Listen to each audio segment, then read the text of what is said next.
Welcome back to Big Content. I scared myself there a little bit. I jumped. It's been a minute since it's just me and little Jackie boy over here on the couch together, which we will talk through why that was the case. But we're just going to jump right back into things. Today we're going to get into the TikTok creativity program. They went from beta to whatever program they're at now. BDGE's hostile takeover of snapback sports. We'll be talking about events that you guys are throwing, the benefits of deep work and off-site company meetings, and Sketch, the GOAT of content creation right now. On a Tuesday? On a Tuesday. We're getting his little Sketch action. GOAT live streamer. I kind of want to jump right into him right off the rip. Sketch has quickly become America's heartthrob right now. He is I can't imagine you don't know who he is, but he is a video game streamer. He looks like he's like 16, but apparently he's 25 years old. And he's just a hilarious person on camera. And he's kind of exploded. I don't know how long he's been doing it for, but he is now every other video on my TikTok feed. And sometimes it's him. Sometimes it's just like impersonations of him. Sometimes it's trends or whatever that relate to him. Everything is Sketch right now. So a couple angles I wanted to approach this from is one, he obviously has this like persona when he's on camera that is different than who he is as a person, which we've talked about in depth here. I think there's a few different ways to look at it. Two, I also want to talk about the future of Sketch and where someone like him goes from here. From both like a personal branding standpoint, but I have a more general take on like people like Sketch and where I think he'll end up over the next like couple of years. So just for one additional piece of context, when you say he's everywhere, I'm talking about Sauce Gardner played a game of Madden with him, NCAA March Madness promotion, like the teams would do like players reenacting Sketch. Like he's kind of reached that. Is there anyone on social right now at this very moment that's got more juice than Sketch? No, he's like quite literally. He reminds me exactly of I Show Speed. Yeah. When we first started the show, whenever that was, a year or two ago, where he's transcended just content to becoming into pop culture. Like if you don't know Sketch, you just don't know what's Let me ask you, because you're more in tune with that. I Show Speed. What is he doing right now? Is he still a streamer? Like where's he at? Yeah, so he's still streaming. He's definitely fallen off a cliff though. Okay. Like I don't think he's fallen off his peak. I wouldn't say off a cliff. This leads completely. into like a strong take I have about But he has fallen off a cliff. And to I guess use that comparison, like Kai Cenat, who reached that maximum exit velocity, he has not it's impossible to maintain that, but like he's done an incredible job continuing that. Getting in the right places. Drewski, another one who like had that meteoric rise and then could have fallen off had they not made the right moves and have just kept up with it. Because you can only stack content, subscribers, etc. You can only have that growth for so long. I think same thing happened with Ninja, right? Ninja got so hot, but like Ninja's move, he traded off the continual rise for the payday. Yeah. And I think if you can get to a certain point, you could probably make the argument that it's just cash in. Like, get the $100 million Mixer deal, and added distribution does not matter. I think this is like a conversation to have at any level of content creation where you start to see success. So with Sketch, the reason I wanted to bring him up was because now you're starting to see him do collabs with, whether it's like Jinxie, whether it's Steve Will, these guys, Barstool, etc. And what I think happens a lot of the time is you see success from something that you're doing because you're really good at it, whatever the case may be. You give a lot of value from it. You're super entertaining. Then everybody wants to get their hands on you, and they want to start giving you opportunities. Mm-hmm. And it's good and it's bad. I think for the most part, the problem, especially someone who's he's new to this fame and pretty vulnerable to all these like very shiny opportunities. Now starts that I Show Speed slope of you are starting to take on opportunities that now have the opportunity cost of like doing what you were really good at. So now your time is split between like if he continued to stream for 98% of his time going forward, his popularity would continue to go up. His brand would be really strong if he was consistent over the next year, 2 years, whatever. If you start taking on all these opportunities where you're traveling, like, hey, I got to go over to New York for the next week or so, that's probably a week of you not doing the thing that got you to New York, you know? So I think a lot of these opportunities start to come. The fall off comes because you are no longer doing the thing that got you to the top of the cliff. Now, I do think, of course, there's opportunities that are good for you that will continue to help you rise. But I almost think a lot of them are more native to where the person that you were to begin with. Like these streams of, okay, I'm doing a stream with like Barstool, but in the same way he did with Sauce Gardner. Like that's amazing, right? And good for awareness and good for continuing to like get your brand out there. But now if you're doing all this shit where like, I saw the Snapchat of him with Steve Will and they're like riding monster trucks in the front of his house. I'm like, dude, like at the end of the day, Sketch, no one really cares if you do that shit. And I kind of feel like you're wasting your time a lot of the time doing that. But I think it's having an awareness of what your end goal was, right? Because I actually, instead of using speed, I'll use Drewski. Drewski saw Instagram and IG Live as the perfect tool to put him in the conversations for these opportunities to be a comedian, where he could then capitalize on it on YouTube. Andrew Schultz saw TikTok as that method to get there. So if Sketch's thing is to be a Madden YouTuber, then sure, it makes no sense to do that because, yeah, he'll gain extra eyeballs by doing these things, and maybe some will filter back, but his time is better set doing that. If his end goal was to become a full-time comedian, then maybe it does. So I think having awareness of what you're trying to accomplish. I think it's just very the lesson I guess I would go towards is it's very easy to get sidetracked by opportunities that don't align with what your end goal is. Yes. At the end of the day, all these people, they see you as like a penny stock, right? And they want to put their stock into... I changed my phone cover, my wallpaper, to the main thing is to keep the main thing, which is a Stephen Covey quote. More notably made famous by Jalen Hurts, I think, after a post-game press conference. But I got wrapped up in this with the NFT craze a couple of years ago, right? Where the money was good here, the money's good here. But, like, the instant cash was good, but the long-term effects are I should have been putting my time into other places. So really dialing in on what that main thing is. Now I have opportunities today because of our growth over the last few years that I'm like, we could crush this. This would be so exciting. This would be awesome. We would make a lot of money. But it is not part of the bigger vision, and it distracts from that by focusing on that. So I think as long as he knows what he wants to accomplish, I wouldn't say working with Steve Willdale is good or bad because we don't fully know what. Yeah, it's definitely not a bad thing. Obviously, his awareness, but you're going to start to see these opportunities. Like his inbox must be insane right now, and some of the stuff that he'll have to turn down to like stay focused will be an insane turn down to just about every other. And then in a year when he doesn't have them, he might feel like, oh, why didn't I do this? I should have taken advantage. I do subscribe to the feeling of while you're hot, stay hot, right? And double down, triple down, quadruple down. So maybe he doesn't have to give up streaming. It's just he went from streaming every day for 4 hours to streaming for 4 hours and traveling to New York and doing the end. The end is really important. I add on when you're hot. That's the goal. That I understand with like work a little bit harder when you're hot, but don't exchange the two of them because I mean we talk about the 90-10 rule where it's like 90% of your focus is going to end up bringing back everything to your business. Like I know, again, at the end of the day, me making like high quality fantasy football videos on YouTube is what's going to keep this place running for my side of the business. Now, obviously, I mean, we've been working at it for years now to expand and have other resources to it. But I do think, again, like when you're early on, you're starting to gain success. Early on, you're seeing a little bit of traction. It's very easy to be taken in by those opportunities. And then with Sketch,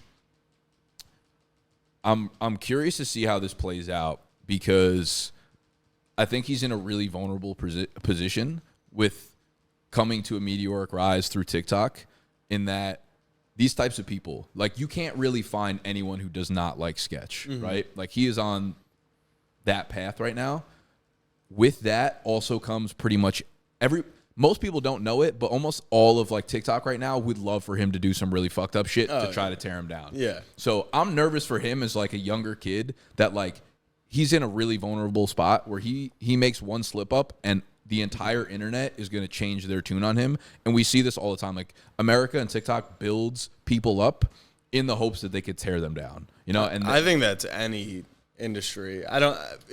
It might be more toxic on TikTok because the second it happens, they're racing to go do it. But it's everywhere. Twitter, canceling people, even in internal circles.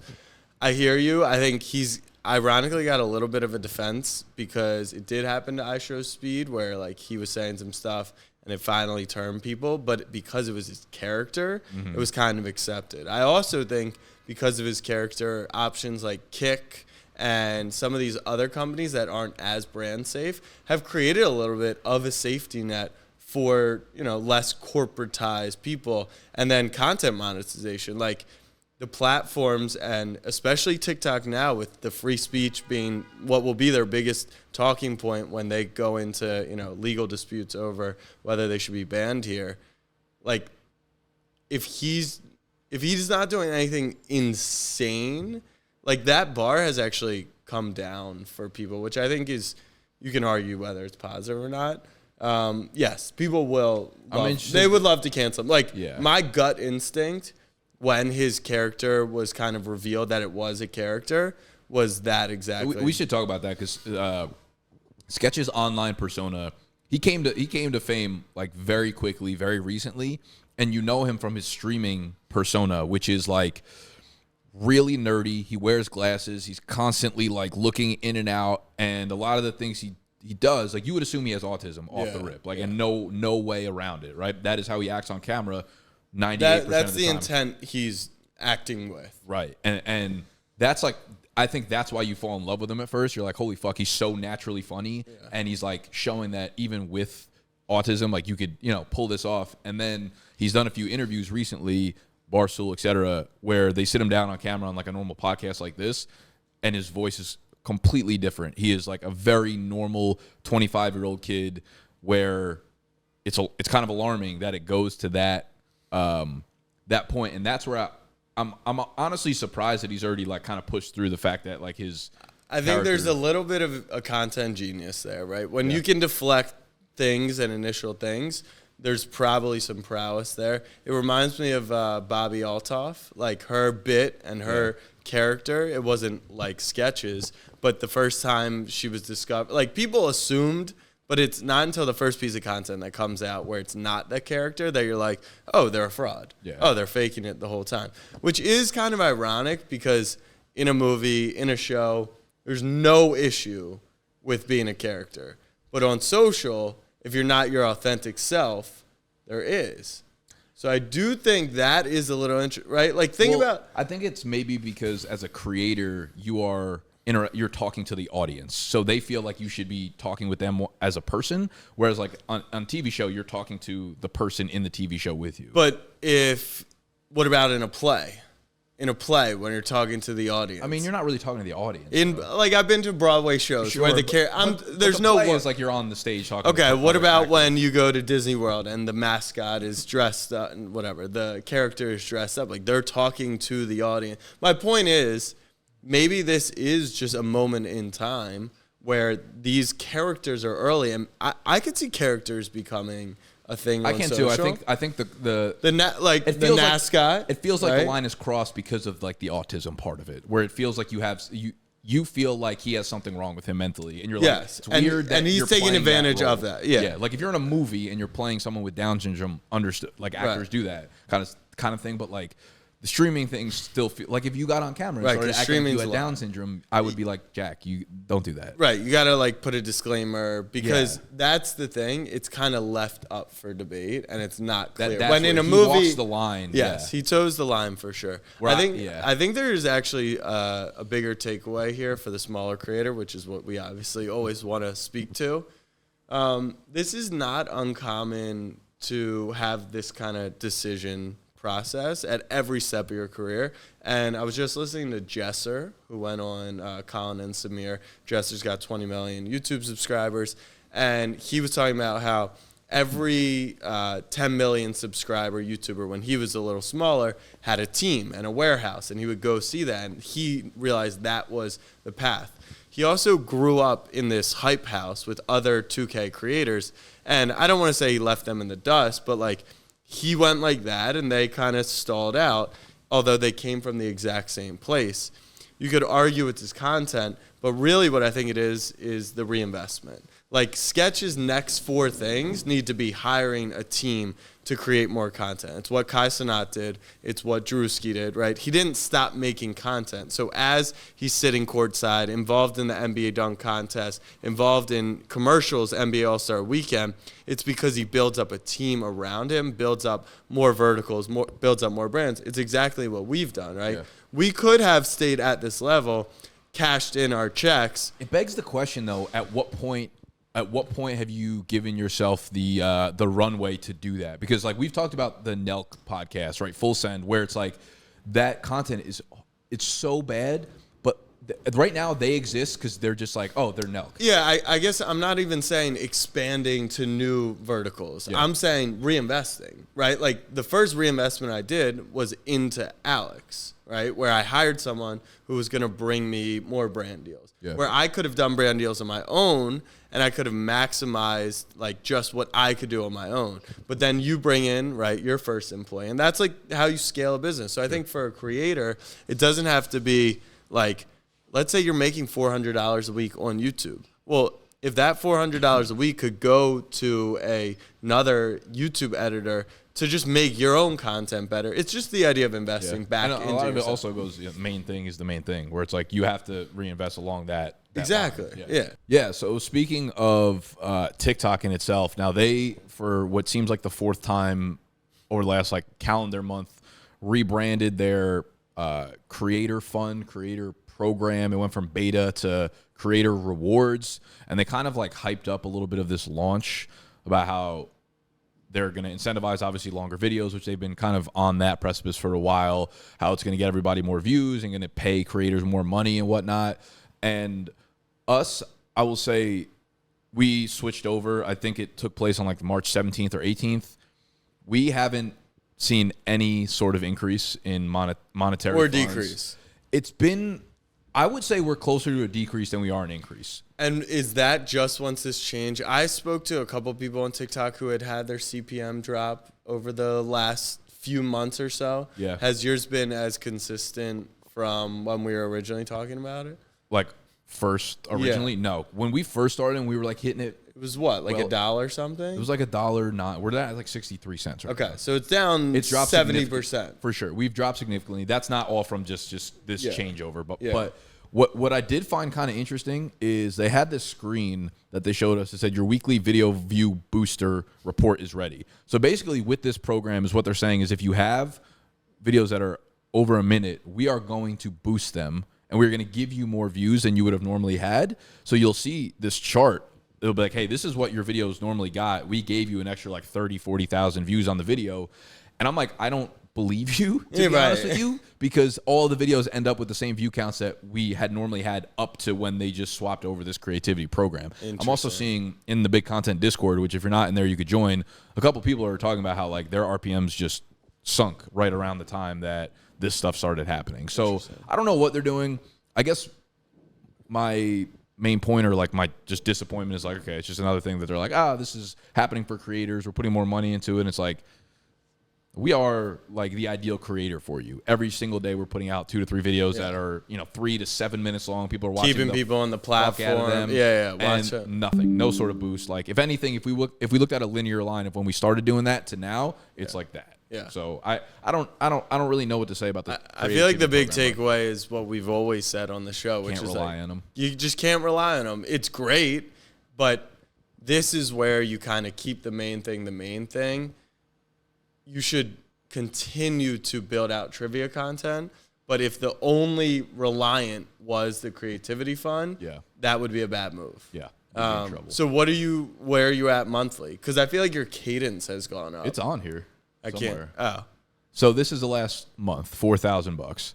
And I think, again, when we started, it was probably closer to 6,000 or 7,000. Yeah. So it's been down. We've had months where I think it's been down at like 33, 35. But I feel like where's viewership been? I feel like it's gone up based off the cadence. Like I feel like there was a point in time over the summer where you guys would only get like 100K a trivia video. Now it feels like it's back up in that 500K million range. No, not like some of them. Some of them, sure. Here, definitely less frequently than when it started.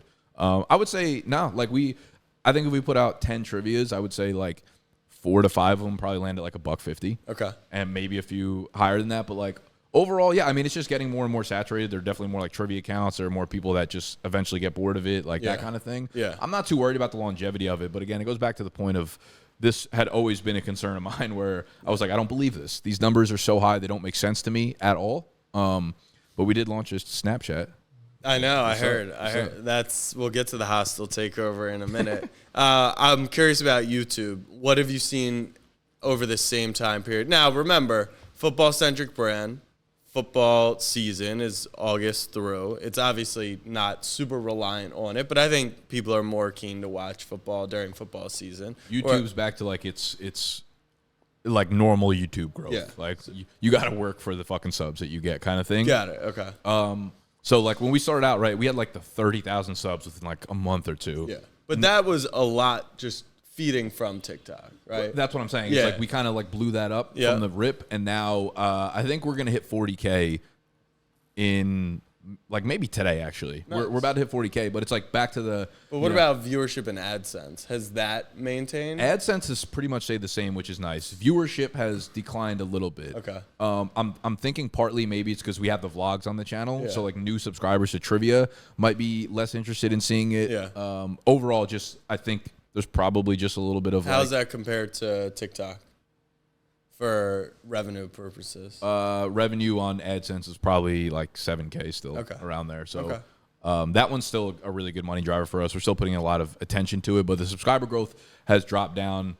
We have implemented more. I actually let J-Mo and Sexy kind of take over trivia meetings to keep injecting new innovative ideas. Yeah. One thing we are toying with, and this is something I think a lot of creators deal with, is the balance or the internal fight of like more or less at higher quality. Yeah. So it's something that we're thinking about with YouTube, where it's like, because right now, I mean, we have I think 7 videos a week. Like every single day, we pretty much have something going up on the trivia channel where it's like, and I've done a couple videos myself where I've edited them and I made sure I went like kind of all out to make sure that they were like a different experience and like well done. And we've gotten really good feedback from the numbers on those. And I'm like, it might make sense to pull back and focus on really high quality production and maybe get 3 or 4 videos out a week and maybe change the cadence and see if that does anything for us. I'm not really sure what the answer is. A lot of it goes back to like, it's YouTube. It's always going to be a grind. Yeah. Like you got to work for those fucking subs kind of thing, you know? What's the opportunity cost, in your opinion, of you mentioned the vlog. So if you guys don't know, on the trivia channel, Nick's team, BDGE, does a weekly vlog, which gets less viewership than the trivia, but same personalities. There's definitely a crossover. We've taken an approach of new content, new channel, right? But then like we did a mystery box opening on kind of our main YouTube channel, which isn't a perfect fit, but we think like a fair crossover.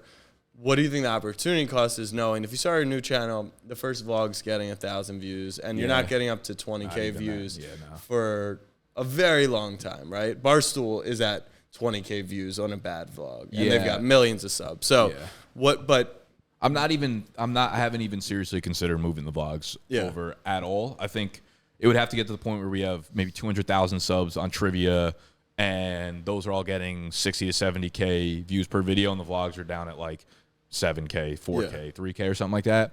I haven't really considered it seriously at all, just because even our floor vlogs will get about 10K. Yeah. By the end of the week, it'll get 10K, and I'm like, that is a fucking powerful number and a powerful amount of people. I guess the question is, what if you remove a vlog, how much does that impact? We don't know the answer, but like, if every video is getting 30, you think it now gets 40 because CTR is higher? And that's a good question. Yeah, that I wouldn't even. I look at it the other way around, where I'm like, if we removed them, what is the long-term opportunity cost of no longer having them there, rather than like, will it make the other content better in a way? It was more of just thinking about maybe stuff that could be, tinkering with the numbers there, or making it. I do think it's a lot of probably just over. What's it called? Like over posting? Yeah, like over too much content. Just a ton of fucking content going out, And listen, if we have stuff that goes out every day and they all get 20,000 views, like that's really strong numbers. Very. So I try not to overthink it in a sense, but eventually you do see like, okay, dwindling down a little bit. How do we change it? Is it? I really think, I know you haven't taken my advice yet, but if you're doing daily content, at some point it becomes evergreen and you change up the titles and we have done that a little bit, yeah. And we saw some good boosts here and there, yeah. I think you create a bank of content. That to me, if you guys are thinking about creating YouTube content like that, and for any content, I think creating a bank of content is where YouTube becomes successful. Don't think about what it's going to get in the first week. Obviously, optimize for that, but that kind of shifts how we think about, right? We were going to every Thursday night football game, but what we realized was like Rams Saints Thursday night, week 14, like what's the intrigue in that? There's zero. The second that game is over, maybe it has one storyline, but by next week, there's a new game. Versus now, a lot of our content, we're going to be doing stuff where, like, if we go to a game in Brazil or we go to, like, the biggest college football rivalry, that can live for the next 3-4 years. And it's crazy to think, but, like, it might not get views until 3 years later. But then it just is – for content that you're creating that is so bankable, that is so evergreen, it's worth thinking about. We did, yeah. We had a call and we were basically like, let's take 10 videos and change them because we went pretty specific.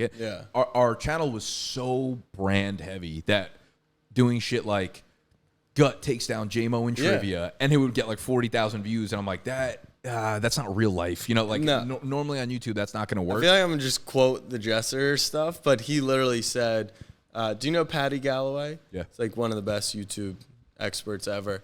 He started working with Jesser, and Jesser was doing daily vlogs, and his first piece of advice was like, while this is great for your audience, and you open with an inside joke, and then you title it with an inside joke, like, how are you getting a new viewer? Right. Who in the world would click in? So I think giving that context, especially on YouTube, where any video we've ever posted that got over 10,000 views, 80% is coming from unsubscribed people. So you got to think about it from that perspective. So we would look at like 10 of those and be like, all right, instead of like J-Mo kills Gut in trivia, it's like, can you name every quarterback that's won the Super Bowl over the last 30 years? So we've been doing that more actively. Anyone could go click that. Right. And I've been thinking about that for my own content, especially for like Dynasty. If I'm making a new video for it, I'm like, fuck, I love both of these angles for packaging. Yeah. I'm actually trying to think of a system for myself where I remind myself, because all the A/B tools out there are terrible right now. Like, do I put a notification in my calendar that says like, this video after 2 weeks, like go change the title or something like that. Right. Do you guys do you have a process for experimenting? Yeah, we discuss on every weekly call. We're normally just referring back to the most recent video. Do we want to change the thumbnail? Do we want to change the title? But we think about it weekly, and we'll test it even daily. Like I think we'll probably end up changing the thumb from our most recent video tomorrow. Because you get enough data. Our problem right now is our audience isn't big enough to have enough data, but on like Punchline, we get a decent amount of data, and if it goes up, it's successful. If not, swap it back, change title. But I think changing title, because for clips on Punchline, we'll never change the thumbnail for the like clippings. Right. And I've seen title changes take a video from. I think title. I mean, I've said this before. I think titles are like 100 times more important than thumbnails when they work together.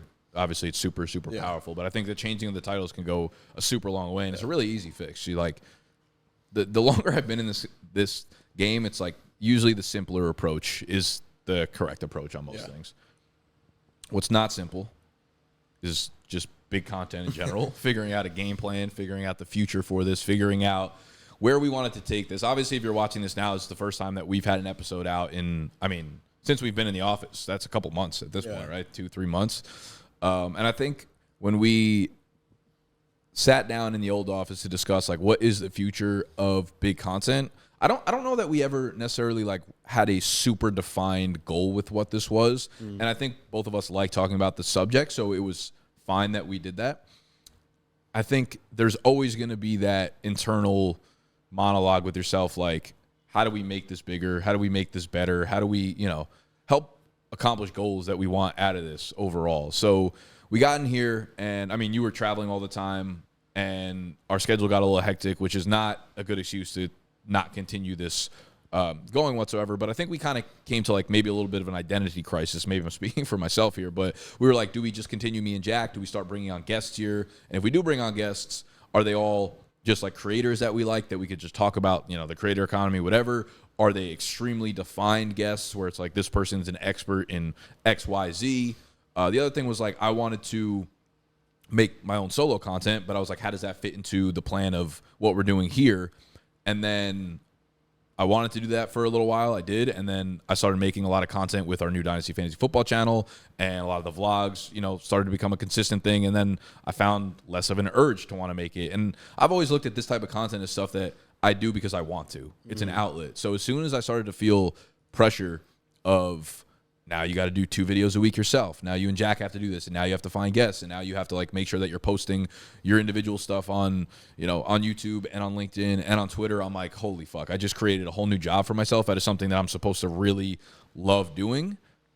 And that kind of psyched me out. And then, this just like kind of derailed us for a little while. And then we sat down.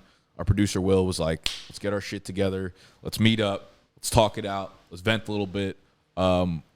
And so I think we just tried to simplify everything. So from your point of view, what was happening? Were you just like, Nick will tell me when I feel like we got to sit back down again? Or No, I think that this is probably the best lesson in content creation. Do you want to do this? And if you want to do this, at what scale do you want to do it? And if at what scale do you want to do it, do you love it enough to want to grind through X, Y, and Z to do it? My feeling on this stuff is I love talking about it. I think it's really interesting. I think it can help 1 or 2 people. But I think it also at times can take away from keeping the main thing the main thing. I don't, like, it's not my focus in terms of making money, so it's always going to fall by the wayside. Mm-hmm. And then you're doing with another person, and this is one of the fears of doing with another person, if your incentives are disaligned or just your motivation is disaligned. So I think where I got to was, how do we almost just acknowledge that it's a side thing, not make it a main thing, and do it at our own luxury? I think that was hard for me because I it obviously was not my main thing, neither of our main things, but like the actual content itself was like what I love doing the most. Yeah. So emotionally, it felt like the main thing for me. You know what I mean? So it's like when we're unaligned there, then it feels like, oh, fuck. Like, yeah, the misalignment, I think, has always been, this is like your life's mission. Yeah. This is like your dream to help other creators. Mine is, it's not my life's mission to help other creators. Mine is kind of like just, what do they say on the podcast? I forget the adjective, but like also, transparency. I also want to just say, I was listening to your free agent pod with Marlon, and you whipped out the Dark Knight quote again. Which one? You live long enough to be the Joker. You live long enough. Have I said that? Yeah. Today? You either live long enough to... You didn't say it today, but you brought it up on big... You tried to say it on big content 3 or 4 different times. Yeah, you live long enough to see... You either die early or live long enough to see yourself as the villain. No, you either die a hero or live every single time. Long enough to see yourself become the villain. Right. Wait, what's that related today? Or you're just saying I said it with Marlon... Right, about Patrick Queen going. You just said you were just in the middle of saying like I've said this on the show before, and that triggered me because that's not what I was going. Because you've always tried to say that quote and butchered it every time, and then I heard it on the punchline, and I was like, "You fucking." All right, the other quote that I can't think of is something about adjective transparency, and like, I can't. It's just some random adjective. No, it's an adjective that's like. Not unfaithful, unrivaled, just like the most amount of transparency. What would that be? What would this maximum, supreme? But that's not the word. Anyways, that's always been my goal because I think it will then help people. When I was going through the early days of this, and even in anything I do, all I want to know is like how the people who've done it did it before, and the generation before us and generations before us, they gatekept everything. Like, they don't reveal anything. Like, the most helpful thing about being in the office together is, like, you understand if I'm negotiating a deal with X person, like, here's the rate, right? Like, even those little things are so helpful. So I think our priorities are aligned a little bit in that regard because they're aligned in the content. But it is not my life mission to like set up, be fucking Yoda or be a sensei and teach creators. But I think there was enough. Brother. So my one feeling on big content was, if we're going to do it, we either have to be okay with it being a side thing, doing it when it fits, kind of just like, I don't want to say packing it in, but not worrying about that.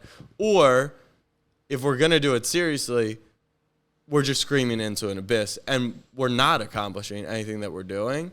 Right. So trying to figure out what we're optimizing for, how to do it. And we went through a couple interesting ideas. I think those ideas led us to recognize we don't want that bad enough today to sacrifice a little bit of, I don't want to say hard work. Like, we would do the hard work, but it's the work that we hate.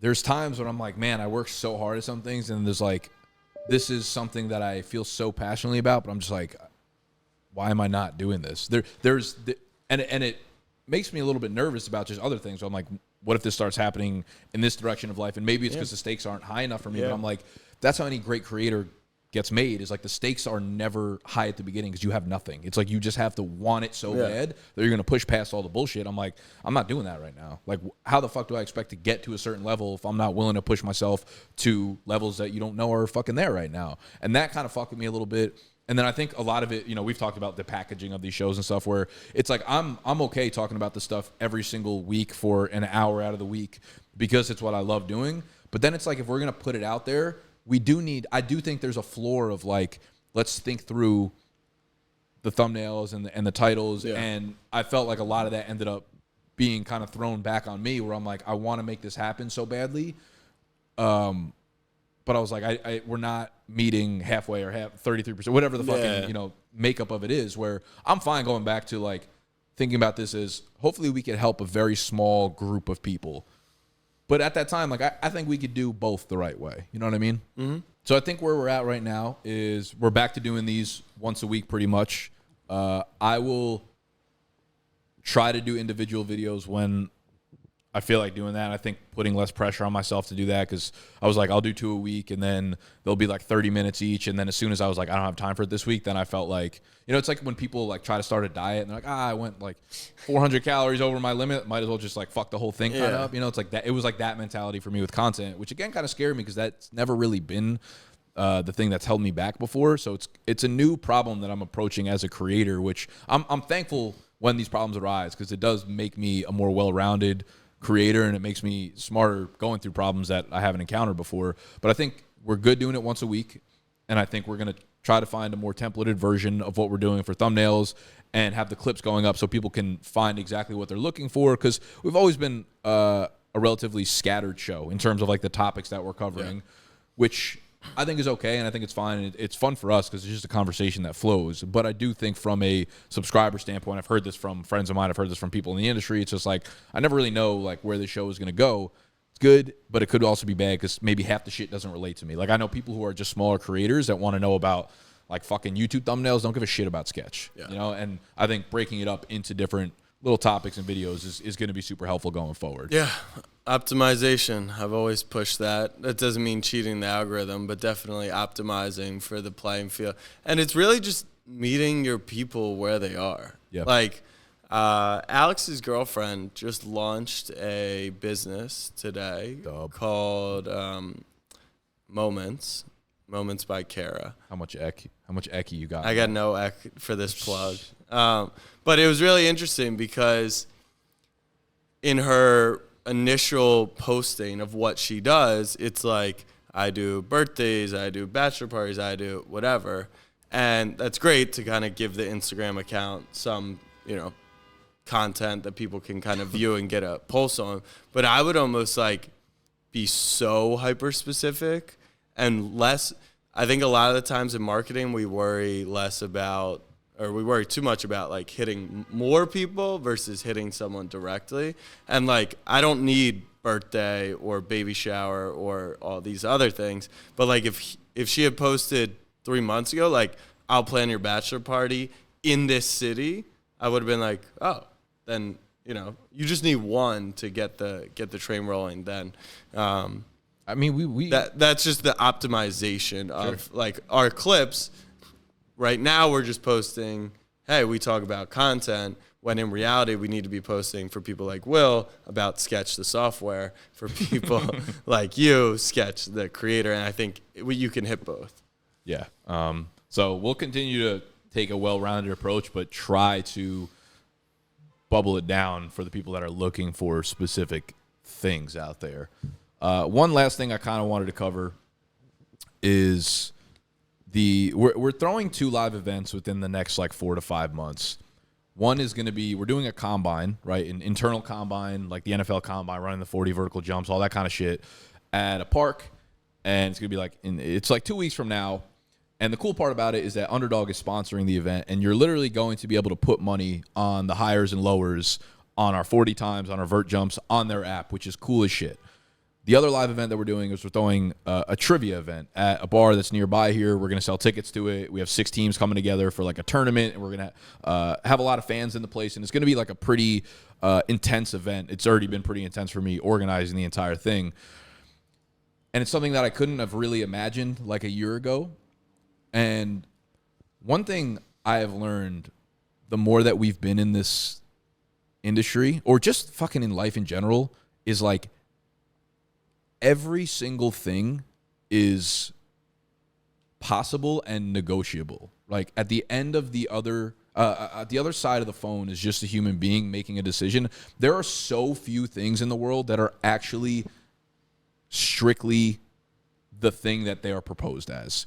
Like the ideas that you have, there's nothing that I think is impossible at this point. There is nothing that is out of the realm of possibilities if you want to put the work in to try to pull it off. Like when... Are you sending the winner of trivia to space, or what moment did this for you? Well, dude, when I was on a call with one of the reps from Underdog, and they were like, yeah, Jack's going to have a slip for the shootout contest, I was like, I didn't even know that was legal. I didn't know that was possible, whatever. I was like, get us on there for like any of these 6 things that I'll try to fucking make happen. And they're like, I think we could possibly do that.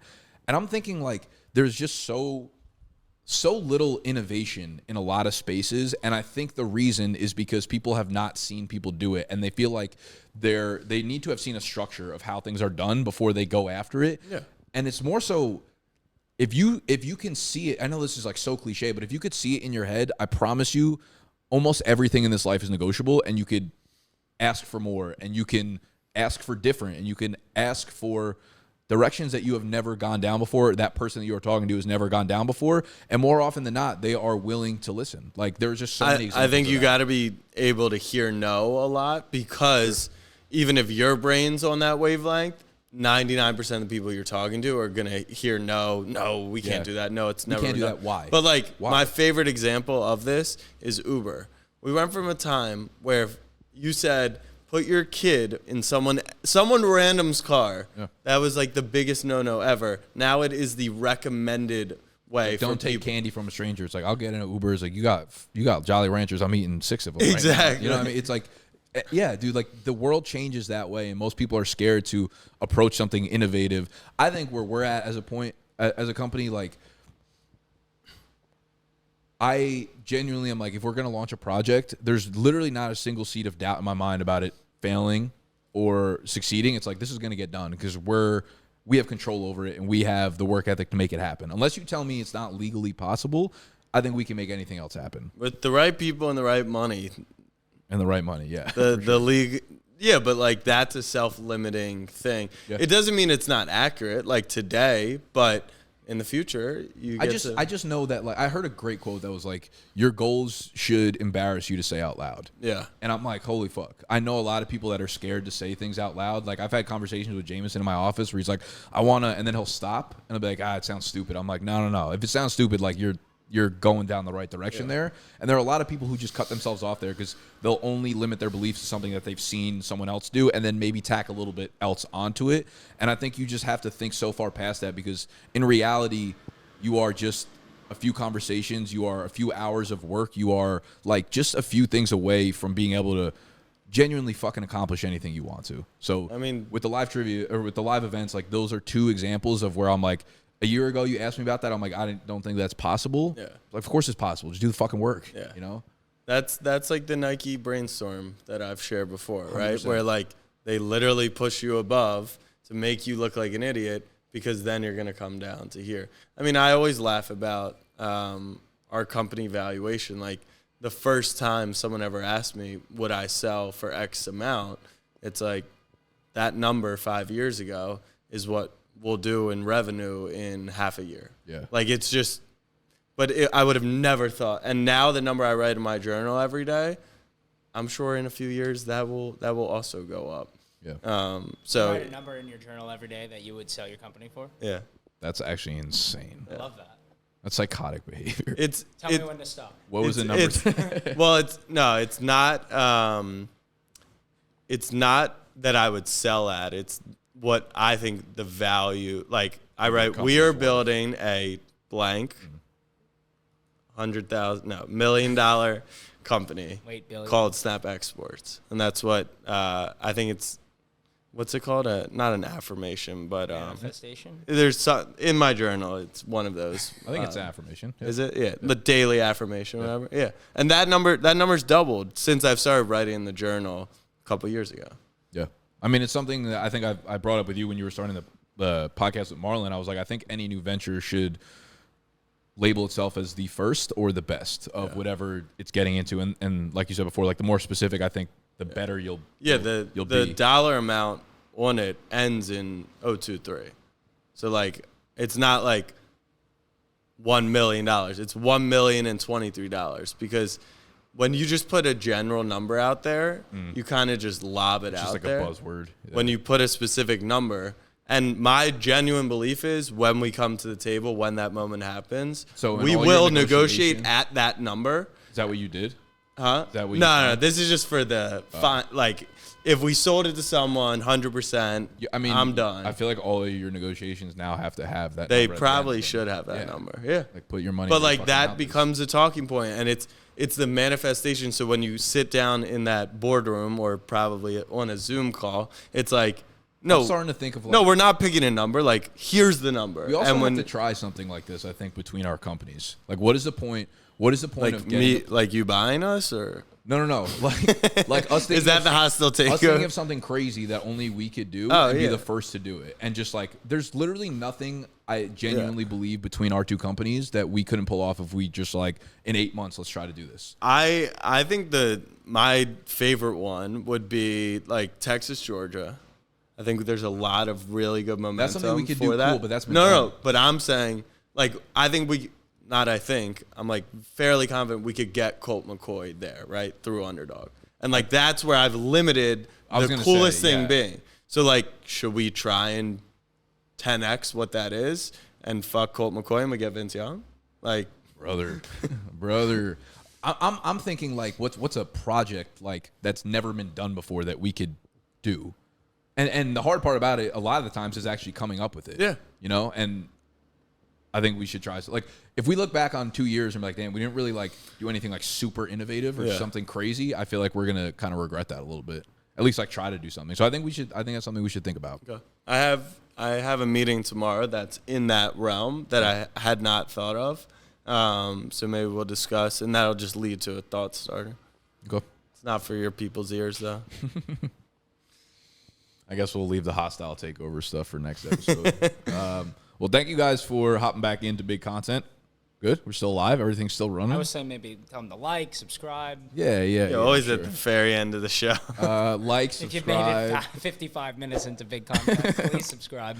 Like, subscribe, tell your friends. Actually, I will say, I think our best bet, I was listening to an Alex Hormozy podcast where he was like, the big turning point from my audience started going like, was when we took any sort of advertisement out of it and we just promoted us through like saying, please share with your friend if like they think it'll be valuable type of thing. That. He always takes like if you're listening to a normal podcast, there's usually, 17 minutes in, there will be like, and now a word from our sponsors. Yeah. He would just pause it and be like, hey guys, I don't run any ads.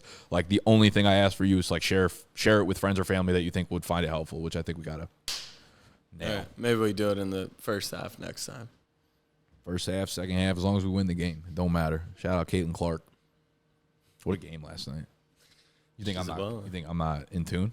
Did you stay up for Juju Watkins versus Paige Beckers? Yeah, you're who not won? into USC. it. You're a casual. No, Yeah. UConn won. You got one? Yeah. Ooh. How do you think Caitlin Clark's ball knowledge is? Ball knowledge. NBA? Anything. Minimal. Golf. Absolutely minimal. She stays in the gym working on her game. She's not on TikTok. Double. Don't ask me dumb ass questions like that. All right, we're out. Goodbye. Love you. Hank.